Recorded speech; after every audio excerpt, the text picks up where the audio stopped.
Hoje eu vou falar para vocês sobre o fascismo, vou falar sobre duas visões diferentes aí sobre esse fenômeno histórico acontecido no século XX, né, entre as décadas de 20 e 40. Pessoal, aqui vocês estão vendo aí dois livros recentes sobre esse assunto. Um deles é do Humberto Eco, Fascismo Eterno, pela editora Record, publicado em 2018. E o outro é A Linguagem Fascista, pessoal, que é o do Emílio Gentili e do Carlos Piovesani, né? Então, o Carlos Piovesani, brasileiro, Emílio Gentili, italiano, pesquisador específico sobre o fascismo, né? Então, ele é uma das autoridades sobre o assunto.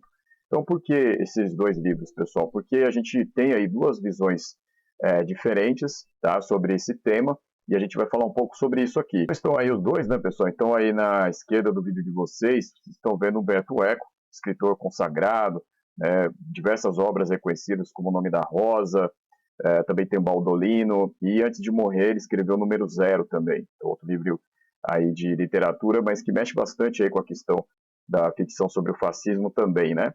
E do outro lado você tem aí o Emílio Gentili, que é uma autoridade também aí no assunto, né? Então, o Emílio Gentili, que nasceu depois da Segunda Guerra Mundial, enquanto o Humberto Eco nasceu antes, né? Então ele era adolescente quando a Segunda Guerra Mundial estava acontecendo, enquanto o Emílio Gentili nasceu em 46, né? Então o Emílio Gentili, ele é historiador, né? E ele vai aí ter uma visão diferente da que Humberto Eco tem sobre o fascismo, né? E vocês estão vendo aí do lado esquerdo as características do fascismo. São 14, pessoal, eu não vou necessariamente aqui ler as 14, né? Mas o que acontece? Humberto Eco tem uma visão sobre o fascismo de que ele tem características que sempre voltam. É como se fosse uma questão assim de você ter mais ou menos características aí desse fenômeno, então você poderia ser considerado mais ou menos fascista, né? Pessoal, essas características, elas estariam presentes hoje, por exemplo, né, em alguns movimentos atuais, nas falas de alguns líderes de alguns países, né? Então a gente tem uma ascensão da extrema-direita nos últimos anos em vários países, como Brasil, Hungria, né? Então a gente tem essa questão de algumas características aparecerem, né? Então, por exemplo, se a gente pegar ali, né, culto aos heróis, né? Então, para Humberto Eco, uma sociedade que cultua heróis, né, o tempo inteiro, ela tem uma característica fascista, né? Mas aí isso não é o suficiente para você dizer que a sociedade em si é fascista como um todo, né? Porque você teria que ter a maior parte das características aí presentes, né? Então você, por exemplo, ali pega a xenofobia, né, que é a aversão ao estrangeiro, né? Tem, por exemplo, a aversão à diversidade, né? Então as minorias acabam sofrendo nesse processo. Você tem, por exemplo, o machismo, né? Porque ele seria resultante ali de uma frustração em relação à guerra e o heroísmo, né? Como os homens, uma parte não consegue se dar bem na guerra nem no heroísmo, eles acabam apelando para o machismo, e aí eles acabam aí usando sua força contra aqueles que seriam considerados mais fracos, né? Então as mulheres, o público LGBTQIA+, né? As minorias em geral, como indígenas, negros, então aí se encaixaria. Pessoal, então qual seria a diferença básica dessa visão do Humberto Eco para a visão do Emílio Gentili? É porque para o Emílio Gentili, essas características todas, elas estão presentes sim no fascismo, mas o fascismo foi um movimento histórico, né? Ou seja, teve características ali do seu tempo. Por exemplo, uma coisa que não aparece aqui nessas características do fascismo que o Humberto Eco elenca é a questão do corporativismo. Criou ali uma ideia de que não houvesse luta de classes, né? Então, ali como aspecto histórico é importante porque o Estado, junto com os empresários, eles estariam ali todos hermanados, né?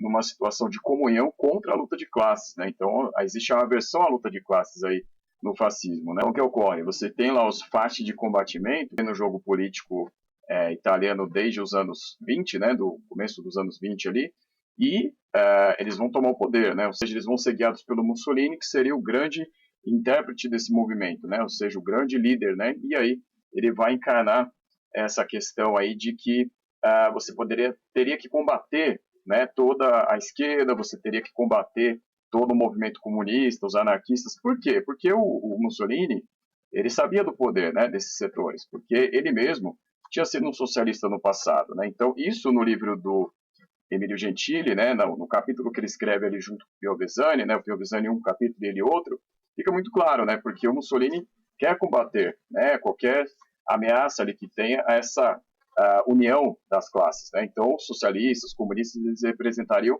uma ameaça. E Mussolini sabia muito bem do que ele estava falando, porque ele foi socialista no passado. Então, assim, o Emílio Gentili mostra ali em vários trechos desse livro que o Mussolini apelava muito para essa questão do heroísmo, né? Essa questão de que eles precisariam dar vida pela Itália.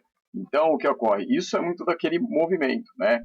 Claro que o Umberto Eco ele reconhece que existem diferenças entre o fascismo naquela época, o franquismo, o salazarismo, o nazismo, eles não são todos iguais, né? Então ele não vai igualar todos os movimentos. Mas o que acontece é que, na visão do Emílio Gentili, não é possível você aplicar todas essas características do fascismo na época nos tempos de hoje, por quê? Nós perderíamos de vista outras características, né, que existem nesse tempo que nós vivemos que não havia naquela época. Então, por exemplo, hoje existe uma união muito forte aí entre os setores de extrema direita, no sentido econômico, né, com o pessoal mais conservador. E aí alguns autores, né, por exemplo, tem um iraniano chamado Mazaheri que fala que nós temos hoje o nacional-liberalismo, né? Então, assim, na visão dele, você tem os nazis em vez dos nazis, né? Porque os nazis seriam os nacional-socialistas e hoje seria nacionais liberais, né? Nacional-liberalistas, né? Então, ou seja, você tem a união desses setores conservadores, né? Conservadores nos costumes, né? Mas liberais na economia, né? Então, teria essa união hoje, né? Que escapa da nossa visão se nós adotarmos essa visão mais, assim, permanente, né? De que o fascismo ele seja eterno, né? Então, isso aí de acordo com uma visão mais pautada no raciocínio do Emílio Gentili, né? A visão, então, do Emílio Gentili, nós precisamos fazer essa diferenciação, né? Ou seja, o fascismo foi um movimento característico, né? Daquele tempo, dos anos 20 até os anos 40, e hoje não é mais possível você falar em fascismo, mas é possível você falar em outros movimentos que possam carregar uma característica ou outra do fascismo, né? Enquanto Humberto Eco vai ter essa visão mais do urfascismo, né? O fascismo eterno, ou seja, você vai ter essa dinâmica aí onde você vai ter várias características e quanto mais você se encaixar nessas características mais fascistas, você seria ou menos fascista no caso de você se encaixar em menos características. Para os historiadores, aí fica o dilema, né? Fica aí a questão, né, do que em que se pautar mais, né? Numa visão que historiciza mais o fascismo, né, como uma visão do Emílio Gentili, ou uma visão que eterniza mais o fascismo, como na visão do Humberto Eco, né? Então, esse aí debate aí fica em aberto. A gente fica por aqui, pessoal. Obrigado e até a próxima.